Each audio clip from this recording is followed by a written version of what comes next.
Neocolonialism. Where regular colonialism may invoke images of kidnapped African slaves sailed across the ocean to European colonies in the Americas, vast plantations, and the total destruction of pre-existing indigenous societies, neocolonialism postulates that the overarching domination of the global South by European and Western powers never truly went away. The term was first used after the Second World War to refer to this said continued dependence of post-colonial countries on their former colonial masters.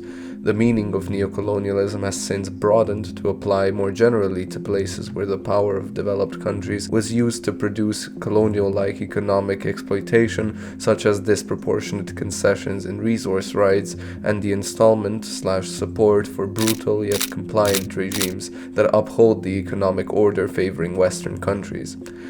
More broadly, neocolonial governance is seen as operating through indirect forms of control and, in particular, through the economic, financial, and trade policies of transnational corporations and global and multilateral institutions such as the International Monetary Fund, or IMF, and the World Bank that can dictate monetary and fiscal policies of its member states and potentially force their whole economies to restructure in favor of foreign capital.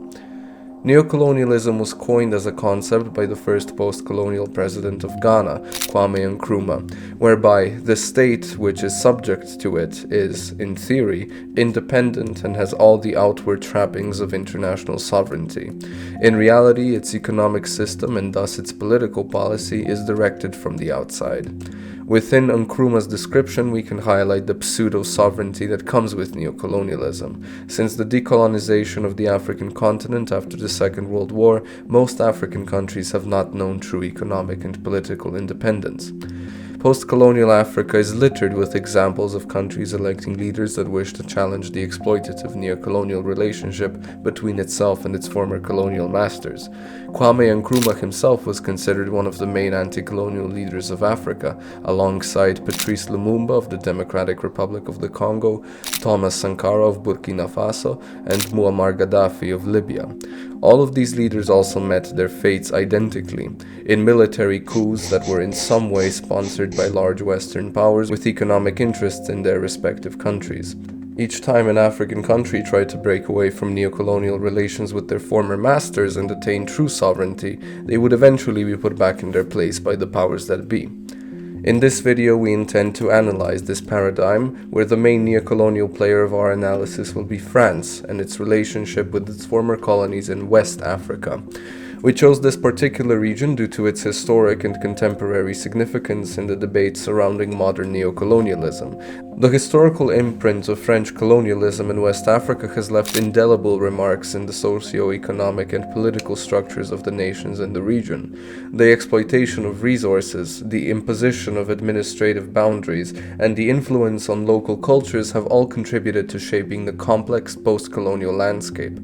Throughout the post-colonial era, newly established countries in this particular region have undergone some of the most turbulent cycles of anti-establishment coups d'etats and eventual returns to the status quo. Most recently, militaries have overthrown governments in Guinea, Mali, Burkina Faso, and Niger, all with a clear message: to put an end to French neocolonial influence and rule.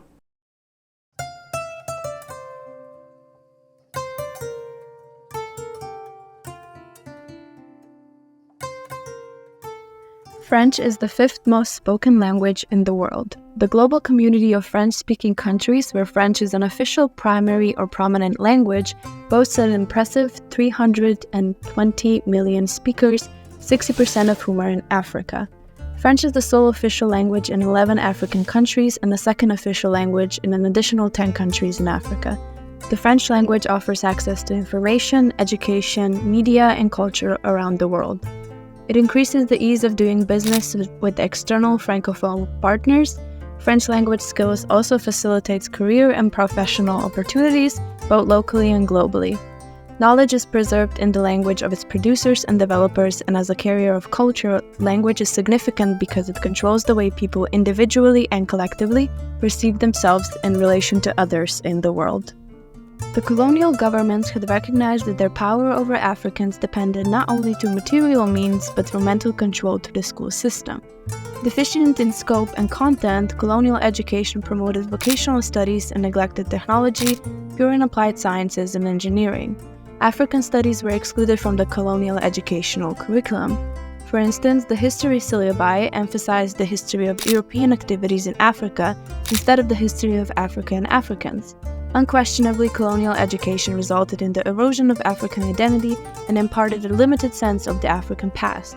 Schools could not operate without government permission, they had to employ government-certified teachers and follow a government curriculum, and French was the only language of instruction. Although no more than 5% of the population of French West Africa had attended a French school at the outbreak of the Second World War, this was sufficient to create a new class of African évalués, a French label used during the colonial era to refer to a native African who had evolved by becoming Europeanized through education or assimilation and had accepted European values and patterns of behavior. Composed mostly of civil servants working for the administration as interpreters, policemen, teaching assistants and clerks, and employees of European trading companies. Within this new class, a more thoroughly articulated French-speaking elite had emerged, composing of medical assistants, pharmacists, primary school teachers, and administrative officers. They gained access to French ideas and values. Moreover, French schools opened a new route to social promotion for young people within African society, because those who had obtained a French education enjoyed both material privileges and, in the eyes of an increasing number of Africans, enhanced status within African society. This kind of attitude towards French education continues today. When newly independent countries took control of schools, they kept essential features of the educational system.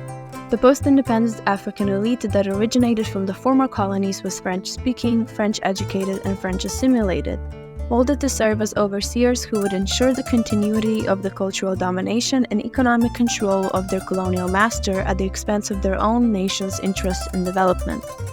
The result of this action was that literacy is to this day associated with the mastery of French, and more significantly, it is linked to a westernized type of schooling and epistemology. The implementation of such strategies resulted in achieving their objective of nullifying African indigenous education, which is considered to be illegitimate. Africans experienced the dichotomy between what they learned at school and the socialized life they lived at home, meaning whatever was taught at school radically contrasted with what they were taught at home and in society through indigenous practices and institutions. Since language is also a carrier of culture, the psychological effect of the dichotomy implies that the process did not only have to do with inheriting alien syntax, but also how they would perceive themselves and the world and how to relate to others, especially Europeans in their assumed superior status. African languages and dialects, and by extension cultures, are assigned to the de facto inferior standing. The isolationist and alienating influences of such education include contempt for their African names, languages, environment, heritage of struggle, unity, and mental abilities. Educated Africans not only became alienated from their culture and traditions, but individuals who longed for cultures of the West. Progressively, local populations prioritized learning French over their traditional languages, especially in a globalized world in which French is seen as a ticket for accessing international career opportunities, chances for studying abroad, and being skilled to be a global citizen. The prominence of the French language in West Africa represents a continuation of colonial power dynamics in the post-independence era. The preference for French in educational and professional settings creates a barrier for those who are not fluent, restricting access to opportunities and reinforcing a hierarchy based on language proficiency. This linguistic neocolonialism therefore manifests as a subtle way influential tool through which historical power imbalances persist, impacting various facets of African societies and hindering true post-colonial development.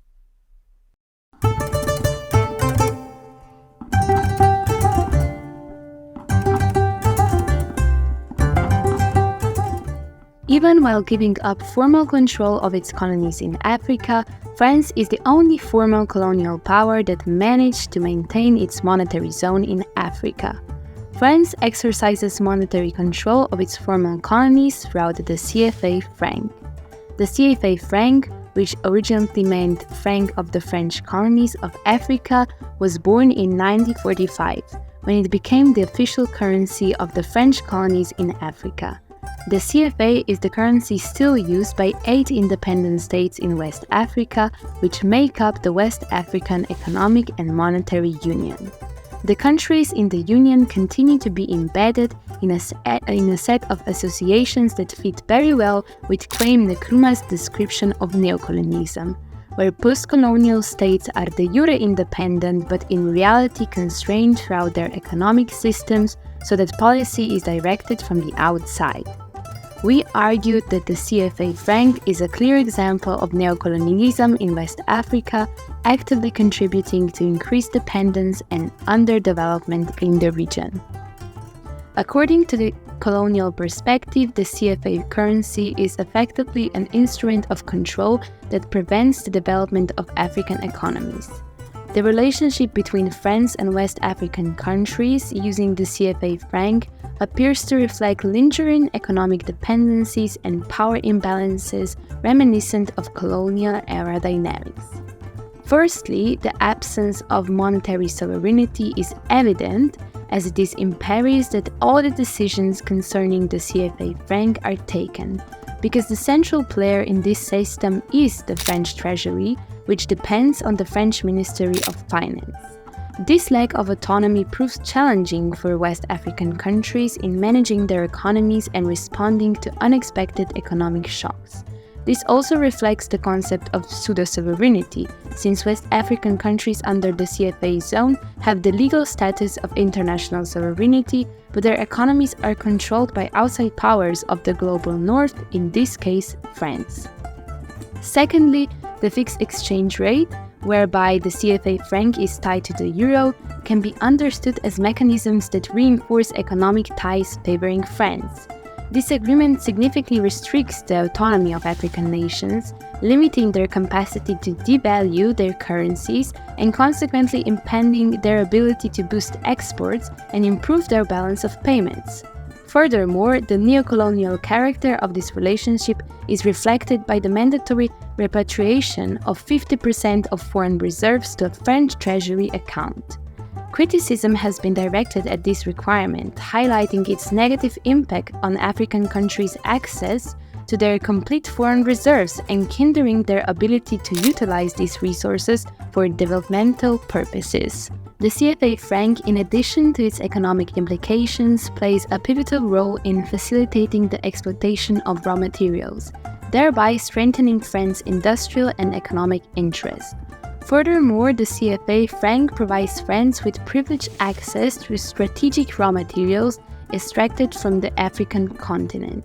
This privileged access not only ensures a steady supply of agricultural, forestry, mining, and energy resources, but also allows France to purchase these raw materials in its own currency.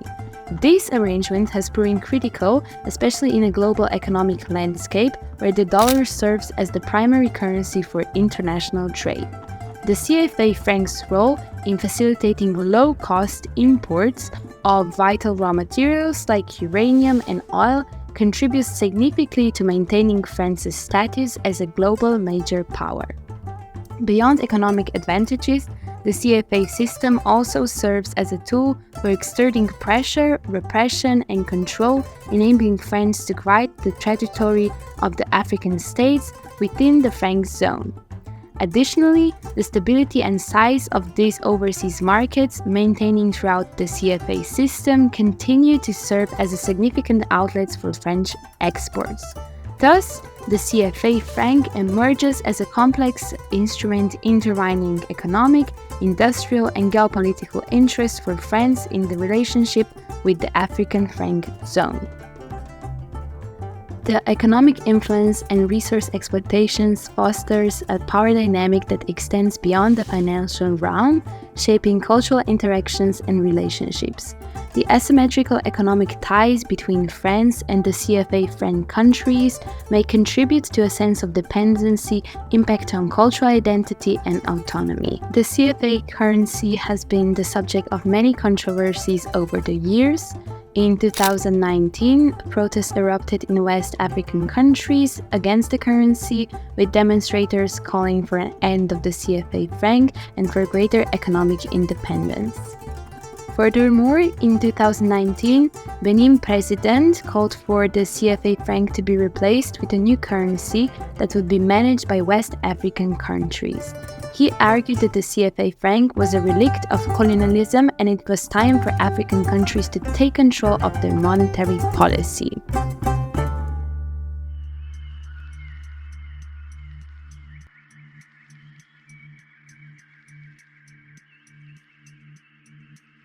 In the conventional portrayal of the capitalist economic system, international and domestic trade and production are envisioned as being conducted by small private agents with no pricing power. This idealistic version suggests that trade among nations is competitive, ultimately benefiting all parties involved. However, reality often deviates from this ideal, especially due to neocolonialist practices employed by economically and technologically powerful nations.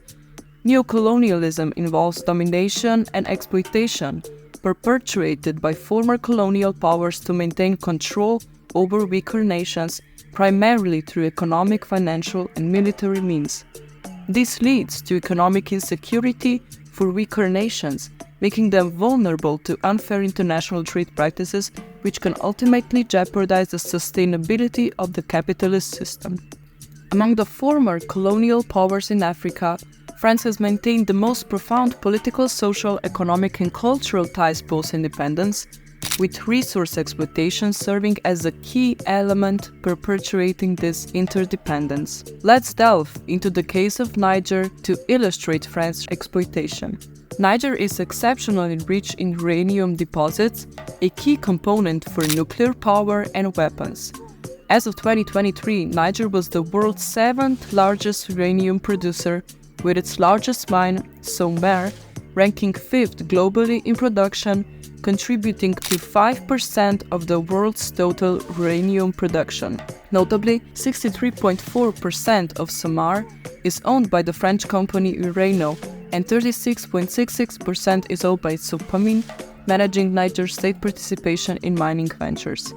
Uranium is Niger's second largest export, and it supplies around 5% of the world's uranium, playing a significant role as a supplier to the European Union, particularly France, which relies on Niger for 33% of its uranium. The question arises, how is this dependency possible? Formulated in the 1970s, the French energy policy revolved around two pillars: achieving energy security and becoming an energy exporter. Uranium and nuclear energy are pivotal to these objectives.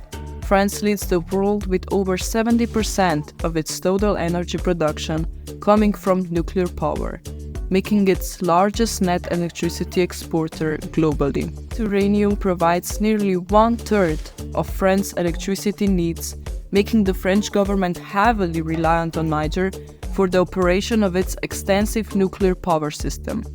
In the current stage of the globalist capital system, neocolonialism is a stark reality, evident in Niger's transactions, where our value chain analysis show that Niger receives only 3.2% of the ultimate value added electricity generated by French energy firms. Several critical issues surround France's mining activities in Niger, including the unequal exchange, questionable relationship between French mining companies and Francophone African governments, and neglect of working and health conditions at the mines. Categorizing Ariva's behavior, Porson states, since the 1950s, Ariva has mined Africa ore at the lowest cost and with no care for the environment, the workers, and the communities. Furthermore, France's active role in environmental policy in Africa, both during and post-European colonial era, is reflective of ecological imperialism. It states that as global ecological crises deepen, powerful nations intensify their scramble for remaining land, water, and resources, leading to environmental injustice such as accumulation by dispossession, ecological debt, and ecologically unequal exchange. In conclusion, the case of French neocolonialism in West Africa, particularly Niger's uranium mining, highlights the enduring exploitation of weaker nations for economic gain. The unequal power dynamics reinforced by France's energy policies underscores the need for a re-evaluation of international trade practices and ethical considerations.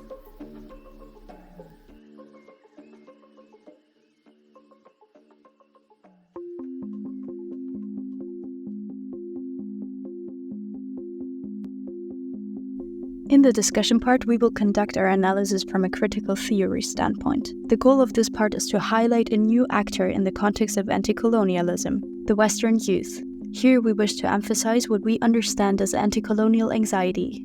It is important to state that there are currently no studies on anti-colonial anxiety, but rather on media overflow and environmental anxiety.